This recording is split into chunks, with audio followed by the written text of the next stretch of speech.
Gente, voltei. Prometi o vídeo pra semana passada, não consegui, porque eu tinha feito uma cirurgia no rosto e, enfim, fiquei parecendo a encarnação do Frankenstein. Mas aqui estamos nós novamente, então eu vim sem demora pra contar pra vocês a segunda parte do diagnóstico que nós fomos atrás.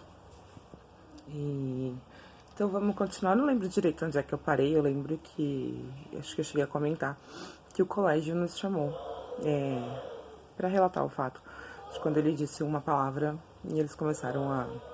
Aí foi onde nós começamos todas as investigações. Bom, eu levei o Pedro neste meio tempo entre o colégio e chamar, ele já estava fazendo fonoterapia. Eu comecei a levar ele em determinados médicos. Então, o pediatra sempre falava pra mim a mesma coisa, que eu era louca, que eu tava achando doença no meu filho. Então, comecei a seguir pra uma outra área.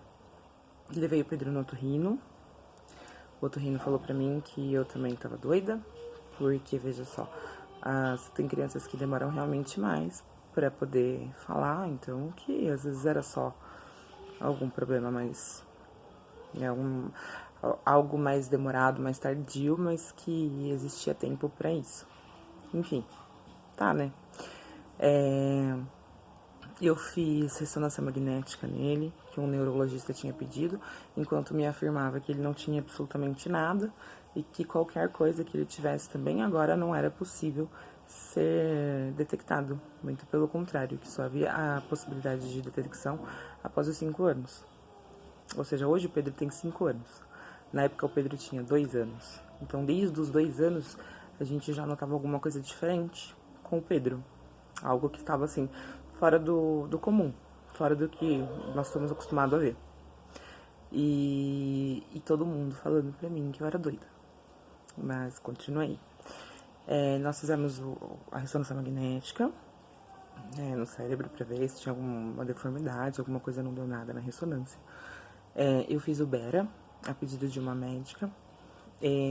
Também não deu nada. O Bera, pra quem não sabe, são eletrodos que ligam, que vem se tá sendo ligado o que ele tá ouvindo com o que estão falando.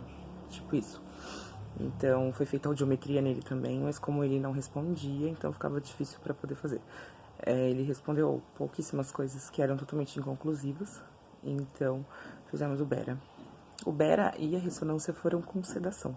Sei que muita gente pergunta às vezes, ai, meu filho é tão pequeno, fazendo com sedação. Eu fiquei muito, muito preocupada, inclusive eu queria desistir da ressonância magnética. Mas aí eu fiquei com aquela, e se eu fizer, não fizer, e depois precisasse ter feito. A sedação foi super tranquila. É claro que vai de criança pra criança, mas foi tranquila. Eles deram um cheirinho pra ele antes, a hora que ele deu uma desmaiadinha com o cheirinho. Aí foi que eles fizeram um exame, nada assim também de outro mundo. Tudo bem tranquilo.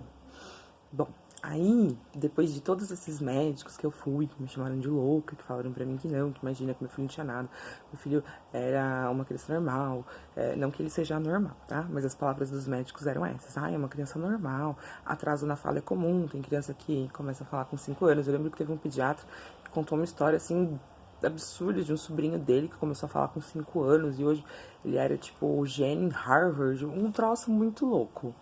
Muito assim, muito sacana que eu acho, porque acho que por mais que a gente não tenha título para poder diagnosticar um transtorno, a gente jamais deve querer comparar um fato familiar ou alguma coisa que aconteceu. Porque todo mundo falava assim, ai, porque o fulano falou quando tinha 5 anos. Porque o Beltrano, não sei o que, não sei o que, não sei o que. Gente, não é normal, vamos combinar. Não é comum, né? É algo assim, bem isolado, porque a gente nunca lembra de alguém que falou com 10 meses, 1 ano, começou a falar com... Mas esse fato de alguém que falou com 5 anos na família, todo mundo lembra. Então não é algo rotineiro. Então vamos começar a ficar esperto também quando as pessoas falarem, ai, mas é que eu tenho o primo da minha vizinha, começou a falar com 5 anos. Tipo, problema do primo da sua vizinha, querido. Quando a criança dentro de 1 ano e pouquinho, ela já começa a balbuciar algumas coisas, a direcionar a fala dela. É claro que não dá pra você entender perfeitamente. Aos 2 anos ela já fala palavras, ela já indica o que ela quer. Ela aponta o que é muito importante. O Pedro não apontava nada. Muito pelo contrário. O Pedro sempre usou a gente como objeto. Então, tudo que ele queria, então, ele pegava a nossa mão e colocava onde ele queria. Então, assim, nós éramos o objeto dele, para que ele pudesse alcançar alguma coisa. E isso é muito importante, você ficar sempre atento, né? Então, assim, são pequenos sinaizinhos, porque fala assim, ai, mas não parece que ele é autista. Gente, nunca parece, principalmente se o filho é nosso. Então, ai, nossa, mas eu não sabia, eu jamais nem imaginava. Se a gente observa bem, parece sim. E sempre parece. E vocês vão ver conforme o tempo, a gente vai convivendo com pessoas com autismo, é totalmente diferente a forma de agir, a forma de brincar, de tudo. É muito diferente mesmo. Por mais, ai, mas é um grau tão levinho. Não importa. É autismo, leve, moderado, severo, tudo é autismo. Dá tudo quase que na mesma. Claro que desempenha talvez um trabalho maior, um outro direcionamento de trabalho. Mas, de qualquer forma, autismo é sempre autismo. Então, eu detesto gente que vem pra mim assim, ai, então, meu filho foi... Mas é algo bem levinho. Não, não é levinho, amigo. Não é, não. Entendeu? Algo tão levinho não é diagnosticado com uma idade tão baixa. Muito pelo contrário. Eu vejo muita gente hoje que é diagnosticada com 30 anos, com 40 anos. Aí eu posso até relevar a coisa do levinho, apesar da falta de informação que as pessoas tinham. Não é que o autismo virou moda ou que todo mundo agora é autista. Ou porque estão pondo muito agrotóxico na comida. Uns troços mó nada a ver que o povo fala. Presta atenção no que a gente tinha de informação, não vou muito longe não, que a gente tinha de informação há 10 anos atrás, 2009.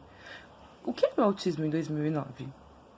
Agora, se em 2009 o autismo não era tão conhecido como hoje, pensa comigo como era lá na época da minha mãe, 1950.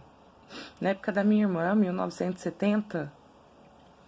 Sabe? Tipo assim, essa época era menos conhecida ainda. Então, quando alguém falava, é criança assim, assim, assim, ai, nossa, criança, ó, lelé, ó, doidinha. Não é assim que funciona. Então, não é que, ai, nossa, tá crescendo. Não, não tá crescendo, gente. Sempre teve. E a incidência, se a gente for pegar, é bem grande, porque hoje nós vemos muitas pessoas autistas que foram diagnosticadas com uma idade consideravelmente. Tipo, depois dos 30 anos. Enfim. É onde tem informação. Por isso que eu falo, a melhor forma de lidar com o autismo para a sociedade, para o mundo, é trazer informação. Tá? Bom, só para concluir, para não ficar muito longo, então depois de todos esses tratamentos, todos esses médicos que nós fomos atrás, exame, enfim, essa correria toda, que eu acho que eu fiquei em torno, mais ou menos, de 3 ou 4 meses indo em médico e fazendo coisa. E ninguém resolvia. Achei uma médica que atendia na cidade, paguei uma consulta particular para ela e entrei no consultório com o Pedro. Acho que eu conversei com ela 10 minutos. Dentro desses 10 minutos, ela falou, não, seu filho é autista. Ele é autista, sim. Como é que foi? Não sei, gente. Até hoje eu não sei explicar como é que foi. Eu sei que, assim, era uma sensação, por mais que eu já tivesse, assim, alguma noção ou alguma certeza que ele poderia ser autista, mas quando alguém chega pra você e diz, tipo, é autista, você perde o chão no momento. Por mais que sim, você já esteja esperando, por mais que seja uma coisa mais... Você perde o chão sim. Você fala, ai, não perco o chão. Mentira, você perde sim. A gente sabe, às vezes o nosso inconsciente perde, porque você pega e para por um minuto e fala assim, nossa, gente, meu filho, autista, o que é isso? Tanto que eu não culpo as pessoas e nem fico brava, porque como muita gente fica, tipo assim, ai, a primeira coisa que você pergunta pro médico, ai, tem cura? Muita gente não sabe que é um transtorno, muita gente não sabe nada, gente. Então, vamos ter um pouquinho de empatia com as pessoas também. A gente não pode pedir empatia para com os nossos filhos, os nossos entes, e não ter empatia para com as outras pessoas. Se você não sabe o que é uma coisa, é claro que você vai perguntar, tem cura? Óbvio. Depois, com o tempo, você entende que não é uma doença, é um transtorno, precisa de terapia, intervenção, etc, etc, etc. Porém, isso leva um tempo. tá? Na semana que vem, eu conto mais pra vocês, aí eu conto como é que a gente começou as terapias.